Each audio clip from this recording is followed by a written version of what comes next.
Olá, tudo bem? Paz. Tenho uma palavra de Deus para compartilhar com você nessa reflexão, com base na meditação bíblica de 23 de fevereiro, em que nós temos a nossa leitura do dia em Efésios capítulos 5 e 6 e Êxodo 34.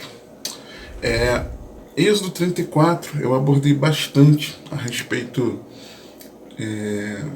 de Deus revelando o seu nome a Moisés naquela reflexão, talvez janeiro, sobre conhecer ao Senhor. Efésios, no capítulo 5, eu tenho, a partir do verso 22, eu tenho compartilhado bastante a respeito no que eu estou chamando de o governo do homem no lar, compartilhando na igreja, e pretendo gravar vídeos a respeito dessa meditação. Efésios 6, falei bastante a respeito numa das aulas na escola bíblica na igreja, a respeito da batalha espiritual, né? O encerramento do tema batalha espiritual. Se não me engano, agora é guerra. Falei bastante do contexto da carta até nós chegarmos à armadura espiritual, de maneira que falei bastante também já alguns outros textos aqui que o Espírito Santo me direcionou a compartilhar especificamente Efésios capítulo 5, dos versos 15 e 16. Se você puder acompanhar comigo. Diz assim: a santa e poderosa palavra de Deus. Portanto, vede prudentemente como andais, não como nécios, mas como sábios, remindo o tempo, porquanto os dias são maus. Eu estava vendo uma notícia no portal Olhar Digital, dizendo que o Brasil é o país que passa mais tempo em aplicativos, né, segundo a pesquisa. E aí, parte do texto diz assim, abre aspas: o Brasil é atualmente o país com a maior média de tempo gasto em aplicativos, os chamados apps, no ano, conforme levantamento feito pela agência focada em análise do mercado mobile, a App Annie. O estudo, que foi divulgado com exclusividade pela revista Forbes, foi feito com base nos resultados do segundo trimestre de 2021. Ou seja, não é recente, né? Não tem nenhum ano. A média de uso dos apps pelos brasileiros é de 5,4 horas por dia, de acordo com os dados. O país é seguido pela Indonésia com 5,3 horas e Índia com 4,9 horas. Só para você ter uma ideia, vi ali sobre os Estados Unidos, tinha menos de 4 horas, né? Fecha aspas, né? Perdão, esqueci de fechar. O Brasil é o campeão do uso de aplicativos no mundo. É claro que isso pode ter um componente aí da pandemia, talvez, mas essas 5,4 horas, elas correspondem a cerca de 22% do dia, né? Quase um quarto do dia. Um quarto, 25%, seriam 6 horas, né? 6 horas de 24 horas, 25%. 5,4 horas dá quase 25% do dia, equivale a 22%. 22% dos 365 dias do ano são 82 dias do ano em aplicativos.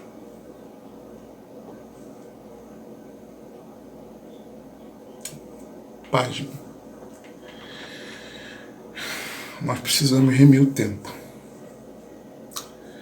10 situações que desperdiçam o nosso tempo. Quando nós não ouvimos, somos orgulhosos e não ouvimos. Não ouvimos críticas, que muitas vezes são construtivas, e ainda aquelas que aos nossos olhos não são construtivas, muitas vezes têm um fundo de verdade. Ou quando nós não ouvimos conselhos também. Então nós acabamos desperdiçando tempo. Porque se nós tivéssemos ouvido, faríamos de outro jeito, provavelmente. Segundo, é não terminar as coisas que nós começamos. Quando você tem um monte de coisa inacabada, que na verdade, se você não concluiu aquela tarefa, você perdeu tempo. É simples assim. Você está entendendo? Terceiro, é não ter foco. É você estar ali para desempenhar algo e daqui a pouco você se distrai. E quando você vê, gastar muito tempo tentando fazer aquilo que você tinha se proposto a fazer. Quarto, é usar quase todo o tempo em apenas uma tarefa. Devemos ter foco. Mas ter foco não significa que todo o tempo do dia você vai ficar naquilo. Vai chegar uma hora que o cérebro entra entre aspas, em colapso. Você não consegue mais se concentrar naquela atividade. Você não vai conseguir focar a sua atenção, o seu empenho, a sua energia naquela atividade todo o tempo do seu dia. Você precisa dar uma pausa, você precisa ir fazer outra coisa, precisa levar o seu pensamento a outras coisas, mas não tem como.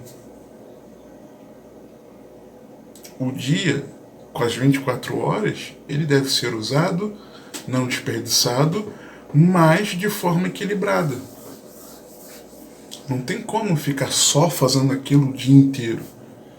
No momento que você está acordado, está só fazendo aquilo.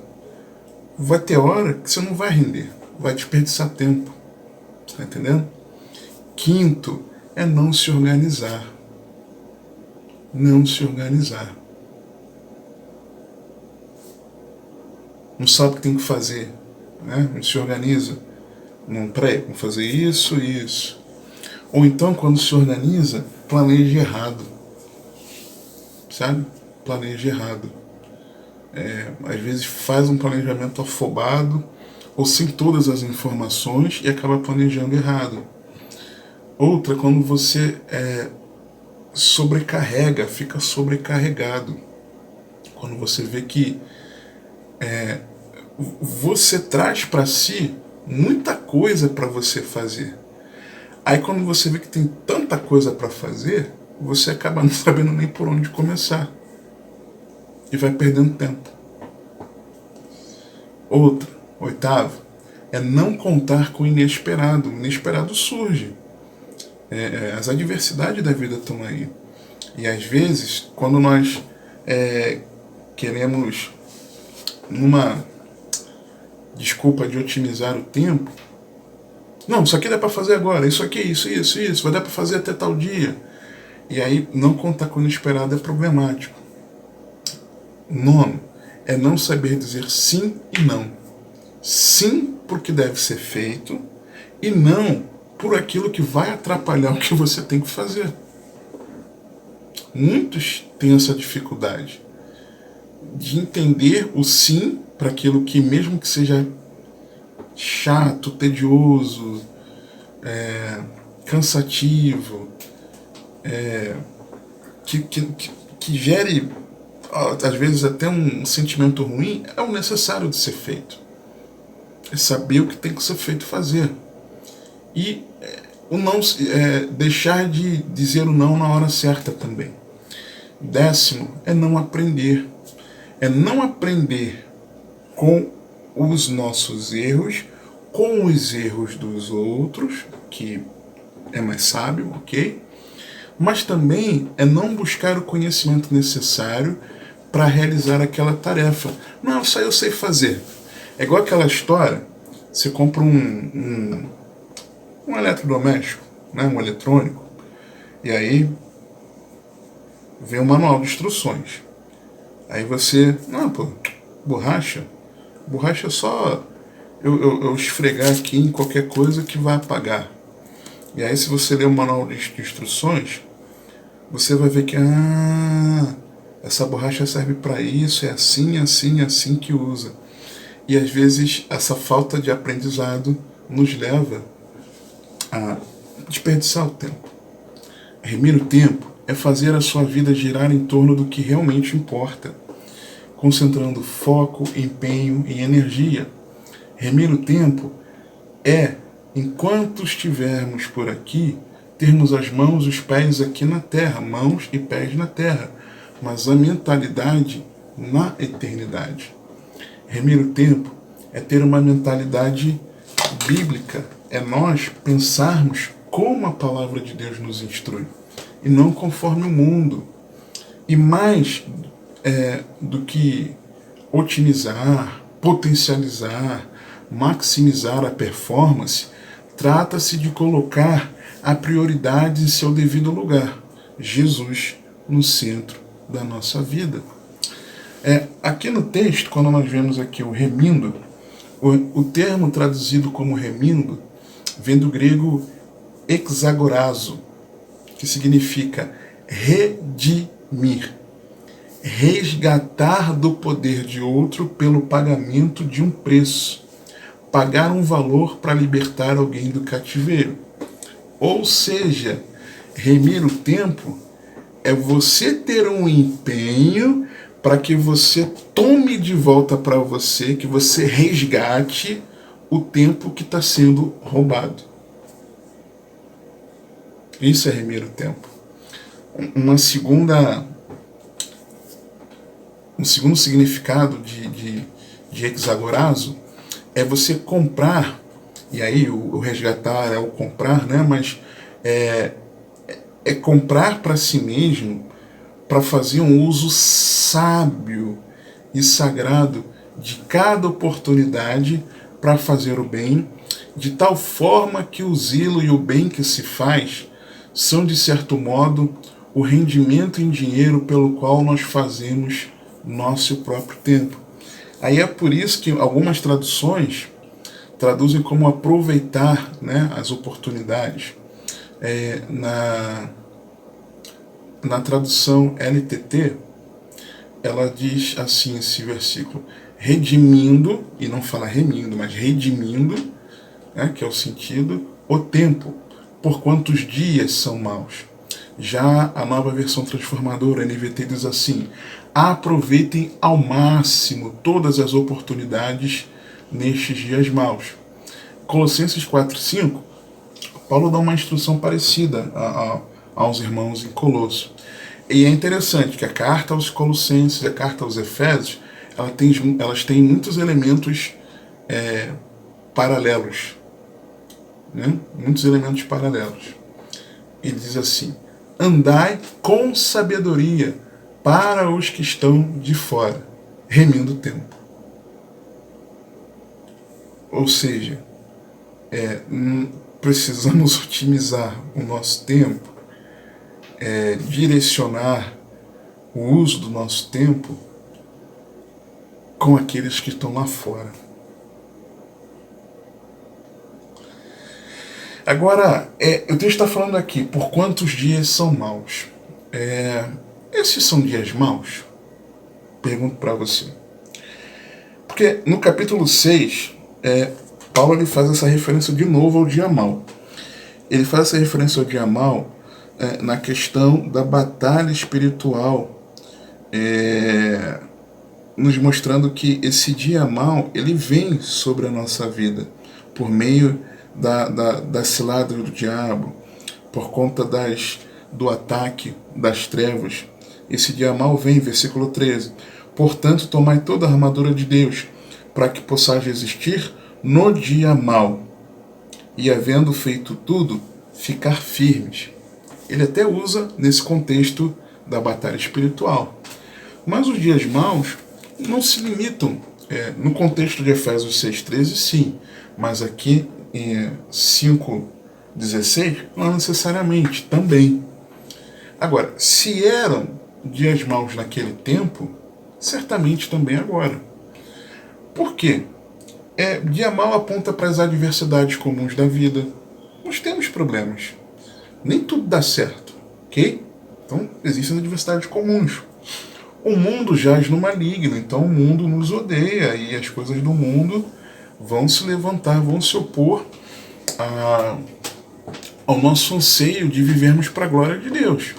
Não tem jeito. A opressão das trevas, a referência lá do versículo 13 do capítulo 6, a luta entre as duas naturezas em nós, a natureza pecaminosa, que está mortificada na nossa velha criatura, e a natureza divina que recebemos, a natureza regenerada que recebemos por meio da pessoa divina que habita em nós, o Espírito Santo. Então existe essa luta entre a nova criatura regenerada em Cristo Jesus, guiada pelo Espírito Santo, e a velha natureza adâmica, pecaminosa. São dias maus. E também pelos sinais que antecedem o retorno de Cristo, que cada vez mais estão mais evidentes, numa quantidade maior, numa incidência de tempo menor. Ok? Então, no contexto imediato aqui do capítulo, nós vemos, nesses versos 15 e 16, nós aprendemos o cuidado que nós devemos ter com as obras infrutuosas das trevas. Porque agora, na verdade, nós estamos na luz.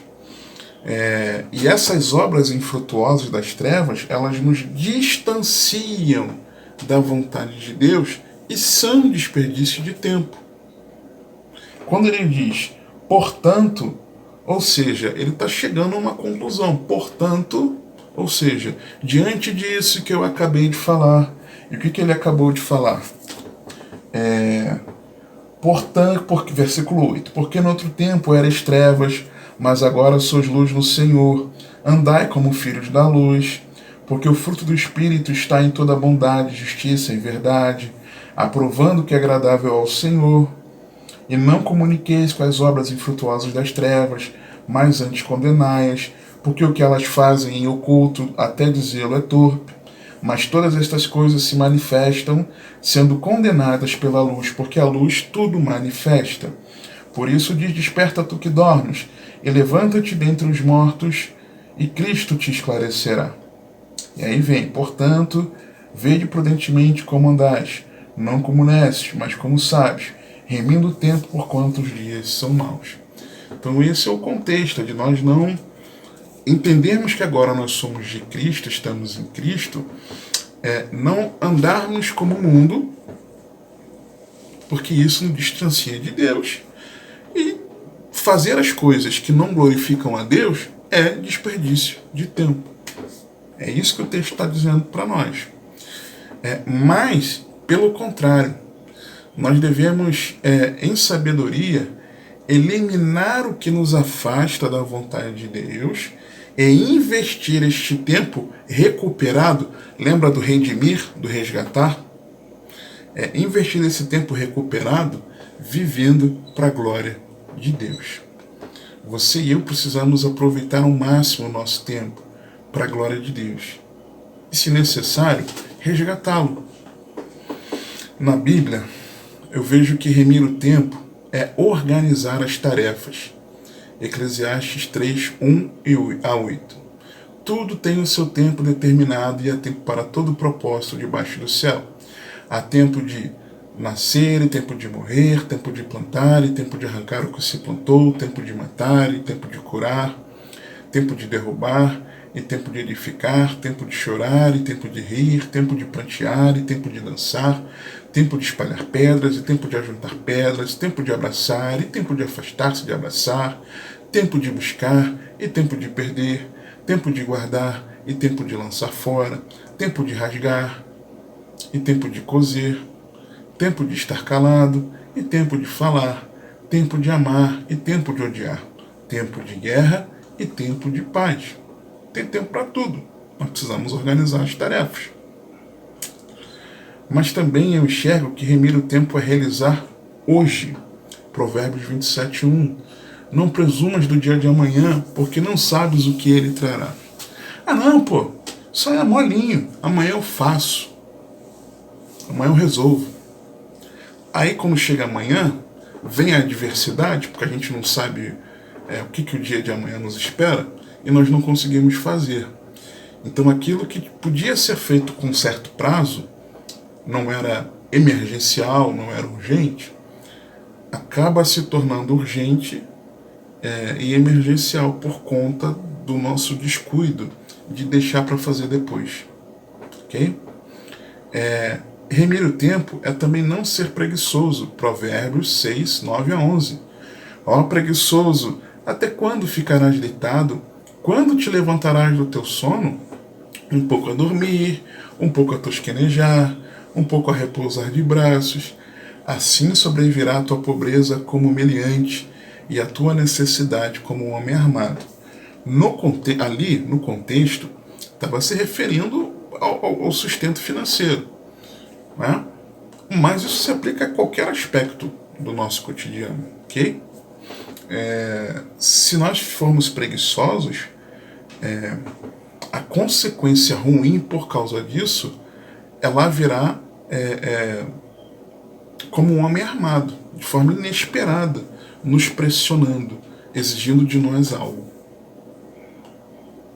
Tá? Remir o tempo também, eu vejo que é não ser afobado, é não ser precipitado. Provérbios 21:5. Os pensamentos do diligente tendem só para a abundância. O diligente é aquele cuidadoso, zeloso, que planeja.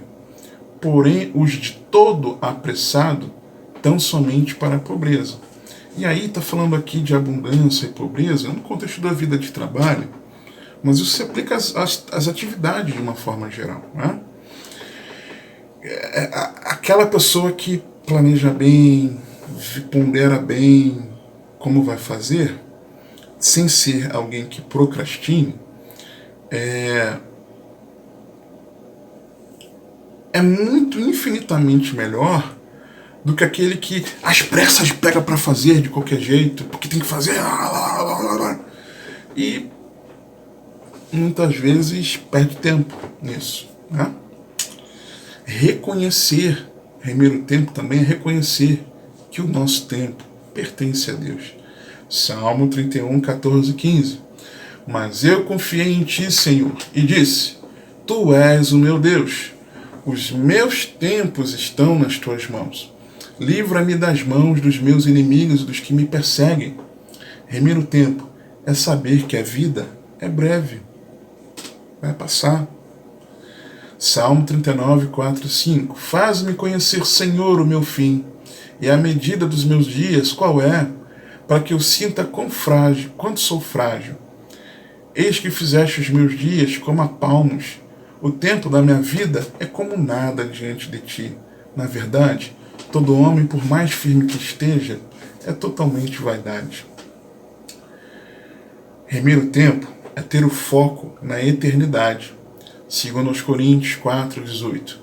Não atentando nós nas coisas que se veem, mas nas que se não veem, porque as que se veem são temporais, e as que se não veem são eternas. O foco precisa ser a eternidade. Remir o tempo é não querer fazer tudo sozinho. Lembra de Moisés? Êxodo 18, 13 a 23. E aconteceu que no outro dia Moisés assentou-se para julgar o povo, e o povo estava em pé diante de Moisés, desde a manhã até a tarde. Vendo, pois, o sogro de Moisés tudo o que ele fazia ao povo, disse: Que é isto que tu fazes ao povo? Por que te assentas só? Todo o povo está em pé diante de ti, desde a manhã até a tarde. Então disse Moisés a seu sogro: É porque este povo vem a mim para consultar a Deus. Quando tem algum negócio, vem a mim, para que eu julgue entre um e outro, lhe declare os estatutos de Deus e as suas leis. O sogro de Moisés, porém, lhe disse: Não é bom o que fazes. Totalmente desfalecerás. Assim tu como este povo que está contigo, porque este negócio é muito difícil para ti. Tu só não podes fazer. Ouve agora a minha voz, eu te aconselharei, e Deus será contigo. Sê tu pelo povo diante de Deus, e leva tu as causas a Deus, e declara-lhes os estatutos e as leis, e faze-lhes saber o caminho em que devem andar, e a obra que devem fazer. E tu, dentre todo o povo, procura homens capazes, tementes a Deus, homens de verdade, que odeiem a avareza, e põe-nos sobre eles por maiorais de 1000, maiorais de 100, maiorais de 50 e maiorais de 10, para que julguem este povo em todo o tempo, e seja que todo negócio grave tragam a ti, mas todo negócio pequeno eles o julguem. Assim a ti mesmo te aliviarás da carga, e eles a levarão contigo. Se isto fizeres e Deus te mandar, poderás então subsistir. Assim também todo este povo em paz irá ao seu lugar. Não dá para fazer tudo sozinho. Você precisa contar com a tua família, com os teus amigos, com seus colegas de trabalho, com os irmãos em Cristo. Meu Deus, como são preciosos para nos auxiliar nas diversas coisas. Sabe? Não dá para fazer tudo sozinho. No aspecto do trabalho, poxa, você tem ali os colaboradores, os colegas, sabe? Não faça tudo sozinho. Em casa também. Remir o tempo é não ser presunçoso. Tiago 4, 13 a 16. Eia, preste atenção. Agora vós que dizeis, hoje ou amanhã iremos a tal cidade, e lá passaremos um ano, e contrataremos e ganharemos. Digo-vos que não sabeis o que acontecerá amanhã, porque que é a vossa vida? É um vapor que aparece por um pouco e depois se desvanece. Em lugar do que devias dizer, se o Senhor quiser, e se vivermos faremos isso ou aquilo. Mas agora vos gloriais em vossas presunções. Toda glória, tal como esta, é maligna. É parecido com o Salmo 27:1 e tem até o mesmo sentido. Mas lá no Salmo 27:1 eu quis dar o aspecto de você não adiar, né? Porque você não sabe a adversidade que pode surgir amanhã. E aqui em Tiago, Tiago fala claramente da presunção. É de você achar que você governa o seu tempo. Não. Por isso que remir o tempo é priorizar o reino de Deus. Mateus 6,33. Mas buscai primeiro o reino de Deus e a sua justiça, e todas estas coisas vos serão acrescentadas. Remir o tempo, além de priorizar o reino de Deus, é aprender a remi-lo com o próprio Senhor. Salmo 90, 12.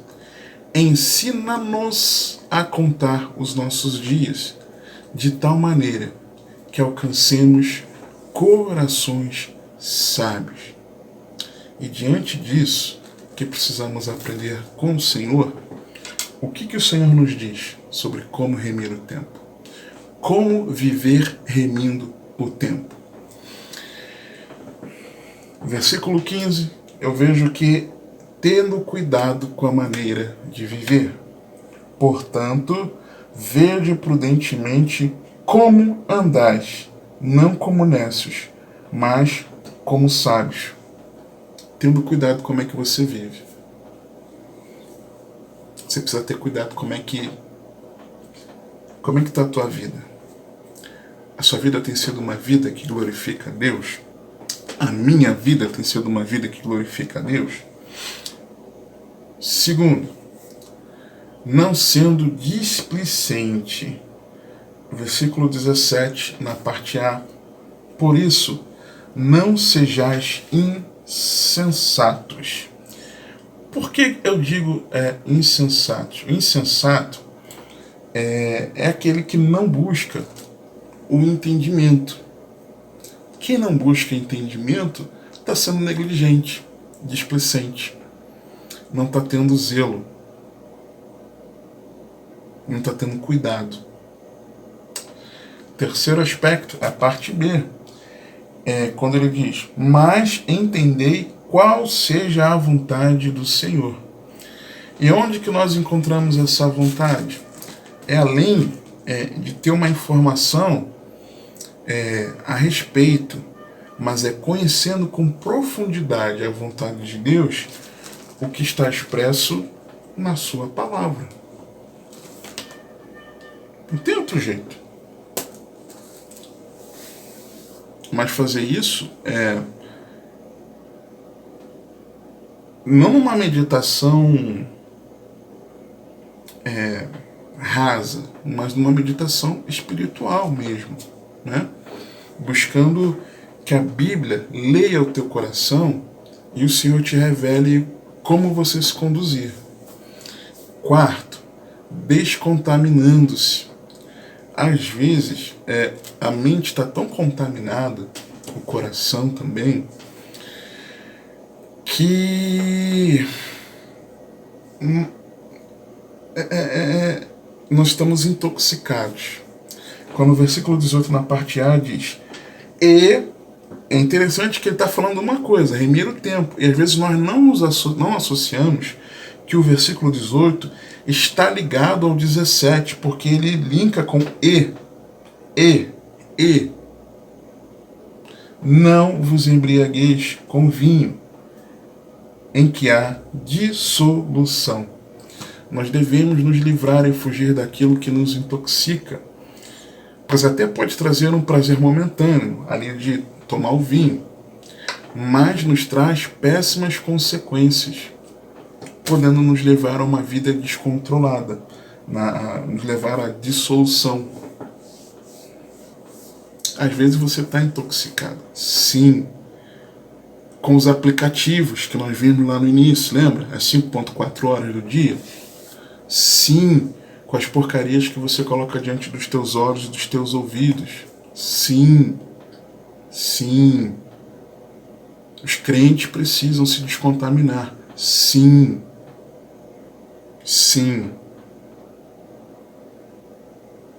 Ah, não tem nada a ver. Vai nessa.